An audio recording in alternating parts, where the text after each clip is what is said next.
Friends, welcome to the Hi, I'm Anxious podcast. I'm your host, Katie Dahl, and today we're going to discuss part 4 of 5 of a special series with my friend and coach, Dr. Lisa Hartwell. If you missed parts 1 through 3, make sure you go back and listen to them. Dr. Hartwell is an anxiety specialist who helps ambitious professionals and women in business, just like you and me, to create an easier life, even with anxiety. She'll teach us to create an anxiety master plan that can help us stop the cycle of anxiety. Let's dig into part 4 of 5 of this series with Dr. Hartwell so you can learn to create an anxiety master plan for your life. Hey, are you a high achiever who struggles with perfectionism? Do you get stuck in the cycle of overthinking? Do you do everything for everyone else because you think otherwise it won't get done? Do you feel like you should come with a disclaimer? Hi, I'm anxious. Hey, I'm Katie. Full disclosure, I'm not a therapist, doctor, or mental health professional. I'm just a career mama who also struggles with anxiety. For me, anxiety reared its head at the most inconvenient times, when I wanted to be present with my family, at those high-pressure business meetings, when I was laying in bed awake at night worrying instead of sleeping. I just wanted to relax and be able to have fun, and I know that you do too. What if you found tools to manage your anxiety? What if you knew how to enjoy life even though you are anxious? Look, it's time to put down that third cup of coffee and swap it for some lemon water. We're going to get control over anxiety so it can stop controlling you. Let's go, girl. Friends, welcome back. We're on day 4 of 5. We're doing a series with Dr. Lisa Hartwell. If you have missed the first 3 episodes, definitely go back and listen to those. And if you want more information about Dr. Hartwell and how to connect with her, I'll have those in the show notes for you. So thanks for being with us, Dr. Hartwell. Absolutely. We're on day 4. Hope everybody's getting something out of this. It's been fun to chat about high functioning anxiety and some solutions for everyone. Yeah, I don't know how you could not. And I mean, we've talked about a lot, but I feel like it's all so manageable and doable so far. So we talked about recognizing if you might have anxiety. You offered up a quiz to assess your anxiety. Do you want to talk about that? Sure. Yeah, I did. I developed a quiz actually earlier this year so folks can find out where they're on their continuum of where high functioning anxiety falls for them in the continuum of stress to HFA to clinical anxiety to burnout. And it's just a way to ground yourself on where you fall that continuum so you know when to reach out, when it's time to actually reach out and get some support. Perfect. Yeah. And we also talked about, recognizing when you're anxious and taking time to stop and assess yourself on that scale of 1 to 10, where you Mhm. ultimately want to be on that scale of 1 to 10, maybe like a 3 as opposed to any higher than that.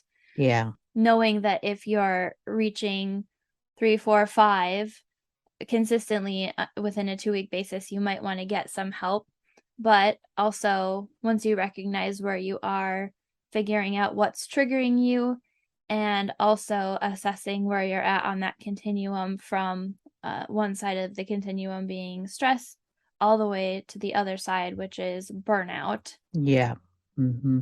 And when we ended last time, we talked about moving forward, right? Yeah. Things that we can do on a daily basis to help us with our anxiety. Hmm. Yep. And so on day 4, we're looking at applying HFA or high functioning anxiety skills to help you grow and develop daily, as opposed to waiting until something happens or that you're triggered. And, just as a recap, we're kind of looking at these stages as, like iterations a bit. So the first step that we went over, which is anchor, which is shifting your mindset into a growth mindset, as well as using anxiety as your ally, that is really there to help and to serve you in your soul's purpose. And then the second layer that we talked about is really assessment, which is talking about using a quiz or going over with a professional or a friend or a colleague or a coach or somebody that can help you assess where you're at. And then the third one, of course, is apply. And how do you apply your high functioning anxiety skill set so you can help move through your life with much more ease? And one of the quotes that I have that I wanted to kind of share with you folks today was, whenever we think about overwhelm as being a marker for especially high functioning anxiety, and you want it to be something that is tangible, that it's not something that's an esoteric term, you really can just concretely say, I'm overwhelmed with everything that I have to do. But one of the things I always come back to is an organized mind is a calm mind, and a calm mind is an organized mind. Hmm. And I always like to think about that in terms of, I think it was two shows we talked about the C-130 flying through hurricane tracking. And there's this idea of when you're in the middle of a storm or you're in the middle of a situation that's creating this higher functioning anxiety process for you, it's only when you can get to the calm state of mind, the irony, that you can flip it around and have a calm state of mind. And I So want to kind of interesting. make sure we kind of ground ourselves in that thought that they go hand in hand, that an organized mind creates that calmness and is a calm mind. And in turn, a calm mind is an organized mind. So when you're thinking about reaching for the right thing, that's really what I'm hoping folks get out of this series mostly. Making sure you're reaching for the right tool set and the right goal, as opposed to, for instance, treating anxiety. So If that makes how do you know what the quote right goal is or the right tools to be using? Is it individualized? Is it something you can Yeah. decide for yourself? Well, and I think that's where the anxiety mastery plan for life comes in, is we really, our anxiety is so nuanced, it's so individual, that I think it's really important to match up the intervention that works best for you. That's interesting you say that. I have found it to be really fascinating the number of high achieving women I've talked to that all have anxiety, and some of the anxieties are the same, but they're also different, or they Mm, have different levels or, like you said, nuances to them. So mhm. it is a common issue and relatable, but I think really is individual to the person. Yeah, most definitely. Sometimes it comes across, a lot of people, I think, when they think of high functioning anxiety, especially in professionals, they think of frenetic. They Mm. think of sort of that frenzied, little chicken running around the office, or, in the environment and losing their minds, or maybe they're yelling at people because they're anxious about something, or, maybe they're closing the door in their office and they're hiding. So everyone's different. And that kind of comes from personality. That's really how some people cope, is how their character, their personality is. But when it's rooted in anxiety, when it's rooted, especially in high functioning anxiety, which, remember, is related to a situation, not pervasive. It's not like you're walking around anxious all day. It's more related to a situation. Your your character is going to come through. But the idea is that you immediately start recognizing and using discernment that, oh, I'm actually feeling anxious. More than I'm angry, more than I'm overwhelmed, I'm actually feeling anxious. And I need to do Interesting. something about that right now. And can you train yourself to do that, to recognize, okay, oh, I have literally been physically charging around the office all day and it's because I'm Yeah. anxious. So Right, exactly. That's exactly what it is. And then that's where the interventions and the practice of it daily comes in, of figuring that out for you. As an example, I'll give you would be, not everybody enjoys mindfulness and meditation. I have my little toolbox, my sort of mental toolbox. It's a toolbox, a metaphorical toolbox that I have on my chair. And I always say, I have this box of tools down here, but I don't know which one I need for you yet. So let's talk about this. And sometimes I'll bring out the wrong tool, and a client will say, yeah, that didn't work. And I'll be, great, let's put that one back. I have another one down here. Let's try. You won't know until you know yourself. And one of the things is, for instance, is a lot of folks have a hard time with meditations because of the chatter, the mental chatter. And so it just doesn't work for them. For the ones that have mental chatter and you cannot calm your mind and your body down through meditation or guided imagery or even hypnosis, a movement is the best antidote for you. Movement. Move your body, move the anxiety through your body, get your body moving. And that could be as simple as going for a walk. That could be as simple as taking a bathroom break, go making yourself a cup of tea. I've seen people do jumping jacks in the office, anything that works for you, but that would be more rooted in movement. Okay. And the idea is you're looking at that pivotal moment of the nuances of creating one neuron, remember, to change the pathway. You only need one. You only need a moment. You only need a behavior. You only need a thought. Once you pivot, your brain will follow. But in order to do that and get in that groove in the road that we talked about earlier in earlier episodes, you have to get into the other groove, Mm. much like turning your steering wheel. You got to turn the steering wheel to get into a different groove. I have And caught there, myself related to that. I think literally saying to myself in my head, I'm just so overwhelmed. I'm just mm, so overwhelmed. So is mm, that an example of kind of what you're describing? That might be that groove I'm in, but all it might yes. take to get out of it is a moment of recognition. And then what is that practice I'm going to use? Am I going to sit down and assess myself on that scale of 0 to 10? Am I going to take a quick bathroom break? Yeah. And or I would encourage you actually, the pivotal neuron might sound more like, wow, I'm feeling so anxious right now. I wonder what I'm anxious about. Mm, I wonder, just asking I that simple I question. wonder. I wonder what I'm so anxious about. Am I not going to get something done? And I got to get out of here by 4 o'clock today because I got to go pick up my kid. Because if I don't pick up my kid, then you're off and running. Mm, So as opposed to saying, gosh, I wonder why I'm so anxious. Oh, wait a second. First of all, that's 3 hours from now. Second of all, let me think about what I could do differently and pull myself. Remember, a calm mind is an organized mind. What can I do right now to put myself into a state of calm so I can have an organized mind and not feel so overwhelmed? And by shifting, just shifting, that's all you're trying to do. I don't know if I think you guys have a boat, right? I think you've talked about we having a do. boat before, right? Yeah. When you're on the water, and this could apply to anything, paddleboarding, anything. Anytime you're turning on the water, cruise ships are notorious for this. Just a little shift. They're not up there going, well, you can't see me, but turning the steering wheel and so you can shift this big ship. Oh no. It's a tiny little turn, isn't it? And next thing you know, you're changing that trajectory of your direction. It's the So same thing. what does it look like or feel like or sound like to have an organized mind? If you feel like you're not used to that concept and think, "Oh, constantly. Oh, There's I all love kinds that going on up question. there." That's such a good question.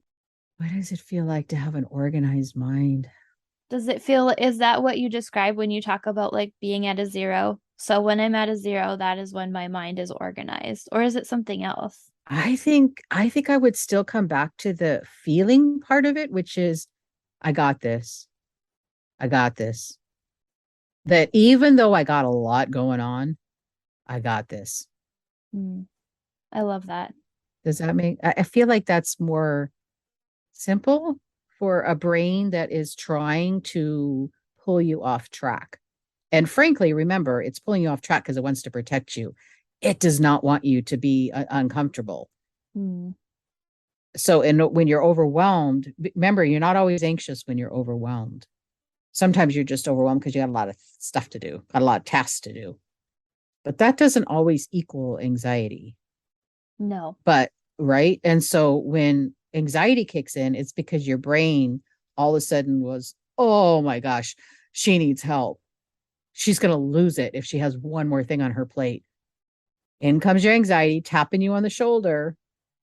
And then all of a sudden you start feeling anxious. It feels different, I like which that. is lose your focus a little bit. I mean, for me, you lose your focus a little bit. For me, my breath gets shorter. I can notice my breath is more shallow. My heart doesn't really race until I'm really anxious. So for me, that nuance is I can just feel like I can feel myself going, Mm. like sighing. That's how mind shifts. It's like, oh, that's anxiety. That's not just overwhelm anymore. Okay, it's time for a break. Let me just get out of this rut, get out of this groove in the road. And that's where you can use your frontal cortex to decide to use these daily exercises, if you will, Practices. daily Yeah. practices. And Mm-hmm. then the the daily practice will help you create that Create. new pathway. Yay. Oh my God. Awesome summary. Yes, exactly. And then the beautiful thing is, here's what happens. Our brains are not just neuron pathways up there. They're not just cells that are connected to each other.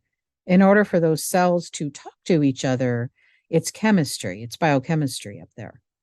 Once you have a new neuron pathway, your brain chemistry can actually change too and shift. Now, you're born with the brain chemistry that you have.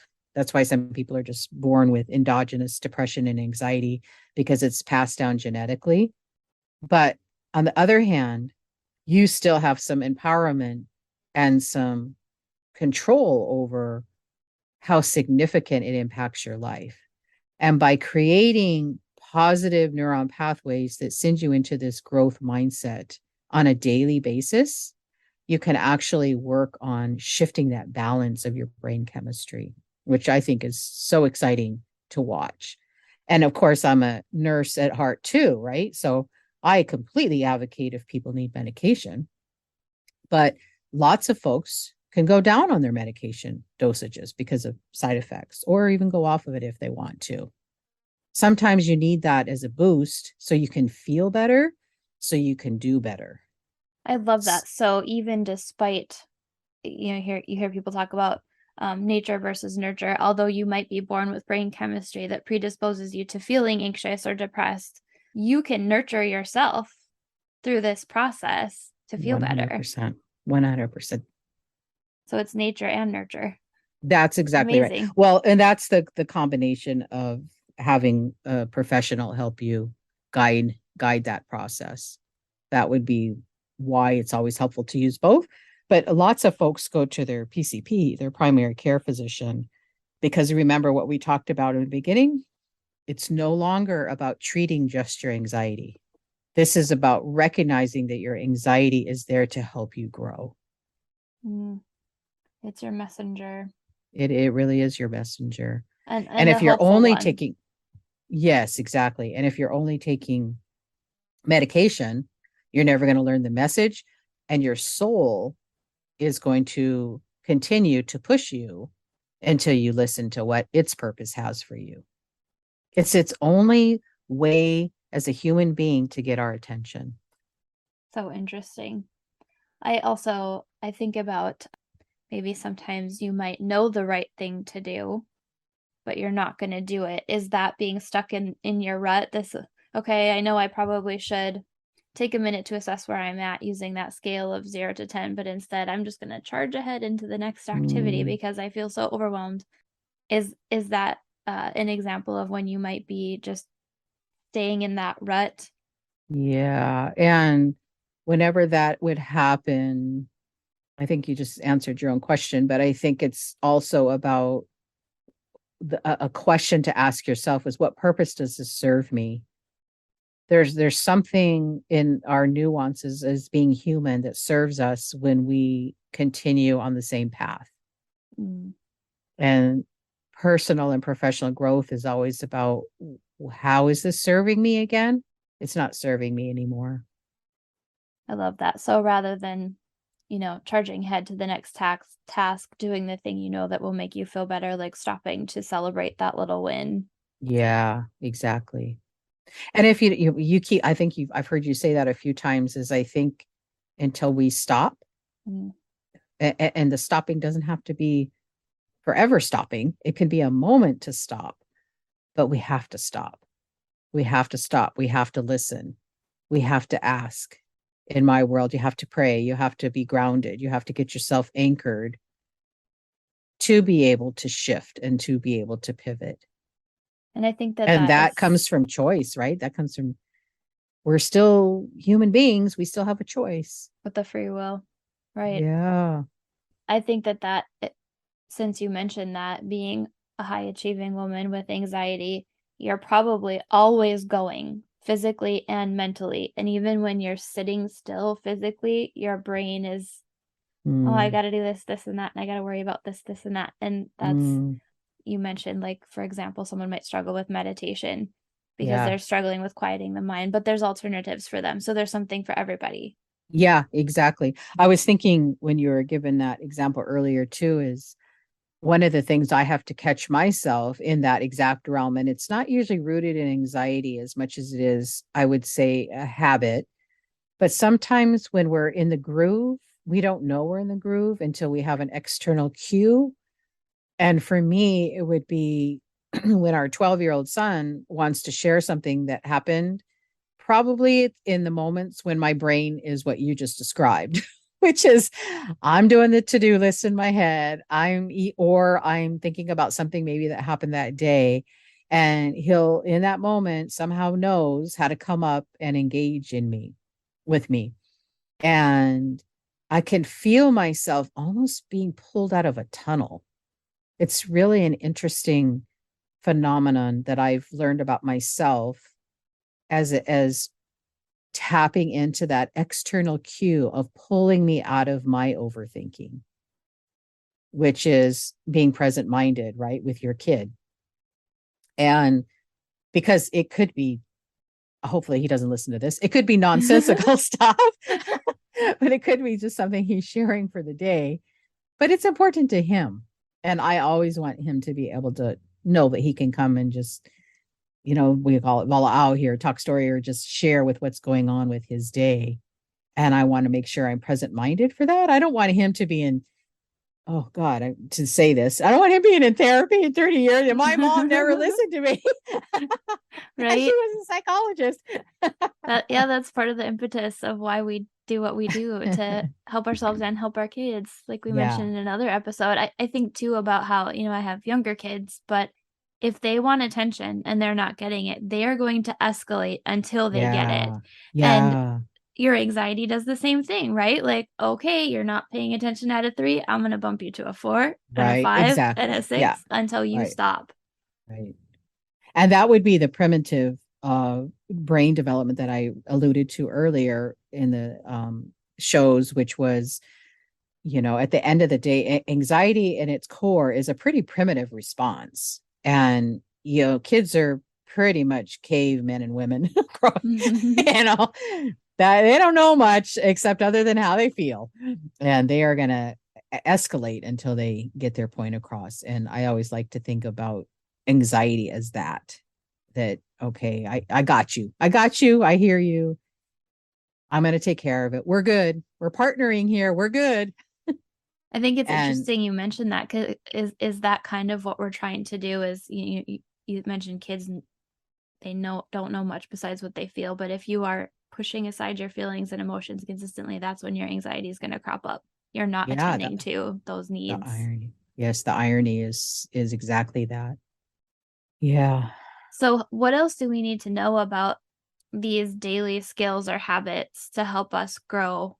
Things that we should be developing or doing or working on. I think again, this would be an individual process, but I think the best way to get started is tracking, and tracking can be anything. Tracking, I'm a bit of a scientist at heart, so you can't do anything unless you have data to manage and collecting and creating data, a data source file, so to speak, for on yourself is probably the best place to start. And that can take on a multitude of different ways that's easy for you. It could be a daily tracking in your phone, on a notepad. There are a ton of anxiety apps that you could download and track and rate yourself. You could do a quick journaling on a daily basis. I always encourage people, if they're going to do a journaling process to collect data, is to do journal prompts, or a little bit easier. which is three blessings that happened today. One area that I was able to recognize when my anxiety was starting, I was able to get it from a 3 down to a 1 through whatever practice.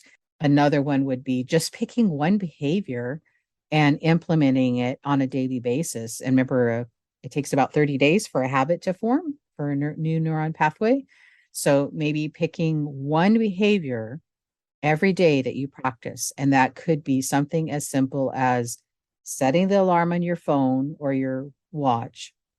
Every 2 hours, you stop and you just take 3 deep breaths. Mm. And you don't attach it to anything else other than practicing. A deep breath is going to be linked to helping you be calm. But then if you're going to be doing that every 2 hours while you're at work, can you imagine the collective effect of now, let's just do the math, every 2 hours in an 8 hour, 10 hour day? Yeah, 3, 4, 5 times. Right? From zero, from not doing that at all. It's going to become habit and you won't even need an alarm. Pretty soon, that neuron pathway, you're going to find yourself every 2 hours taking a deep breath. I love that. Yeah, So it's so pretty simple. interesting. Yeah, that's a simple one. I always tell my clients that I don't have any time to walk. I'm like, yeah, you know what? Just go out and walk 5 minutes.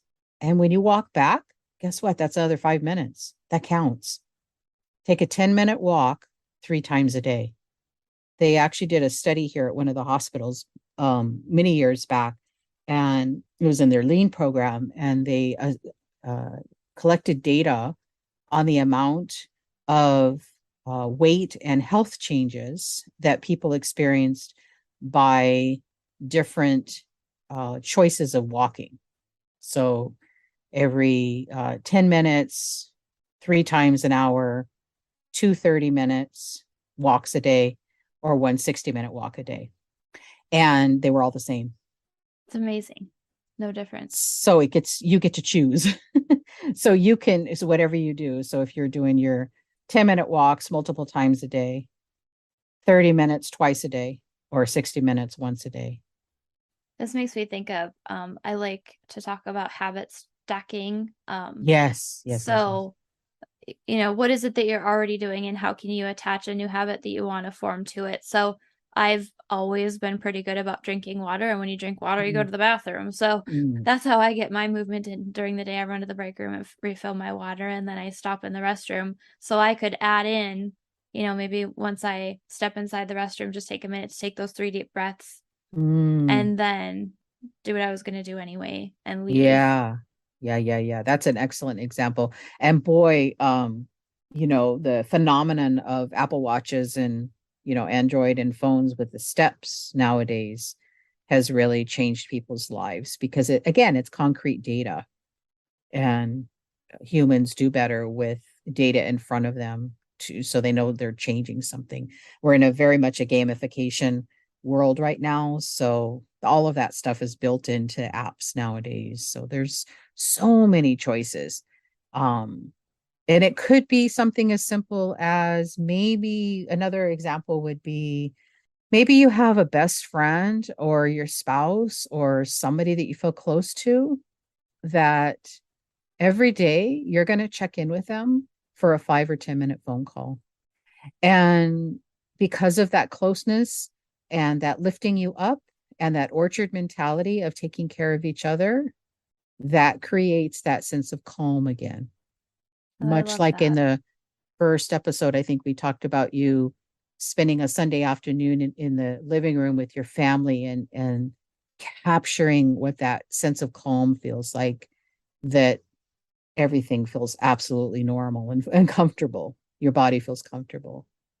It doesn't have to be exercise. It doesn't have to be anything monumental. It just has to be enough of a habit created, practicing on a daily basis, that it's a pivot. Mm. Just like when you're turning the steering wheel on the water, it will change the trajectory. Once that trajectory starts shifting, those neuron pathways don't have to work as hard to keep your brain chemistry in balance to help you feel better. The That's serotonin, amazing. dopamine, all those sorts of things, right?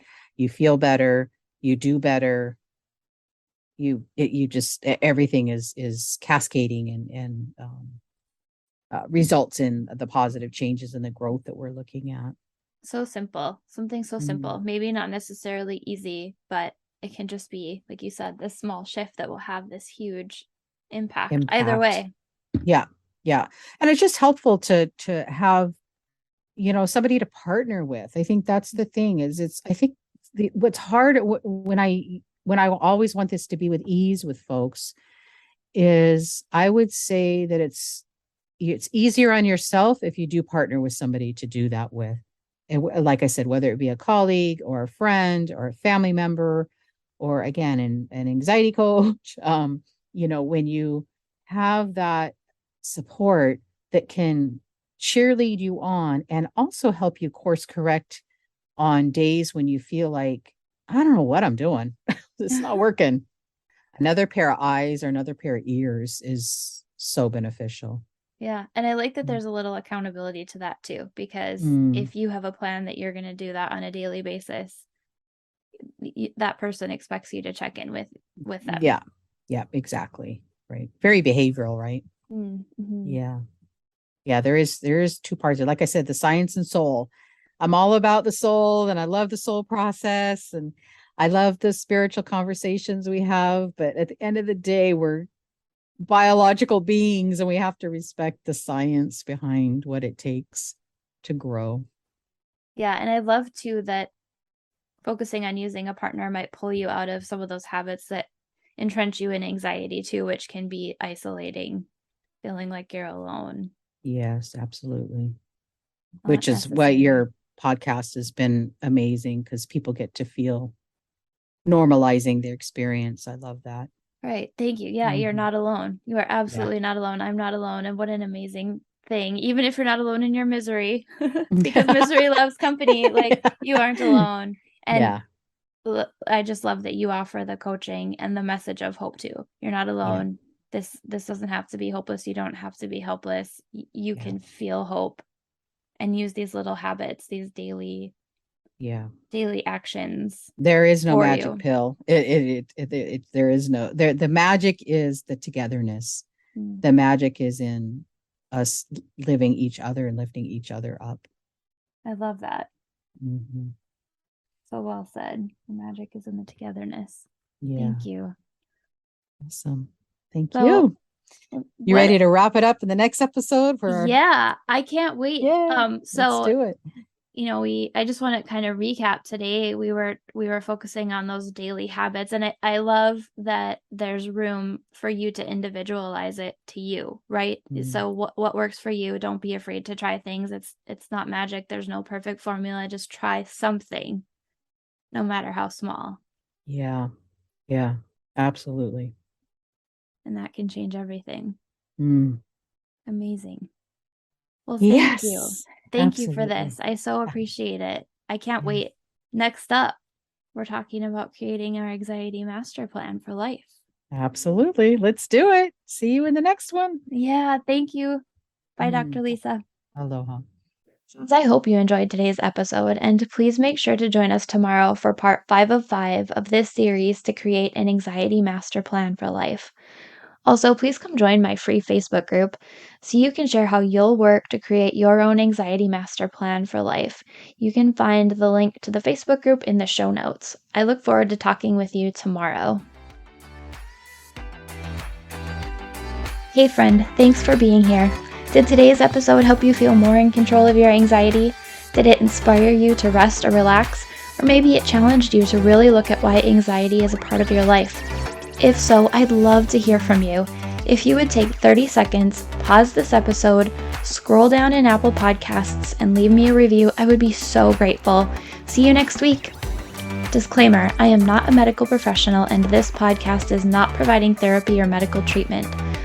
Contents of the podcast are for informational purposes only and are not a substitute for professional medical advice, diagnosis, or treatment.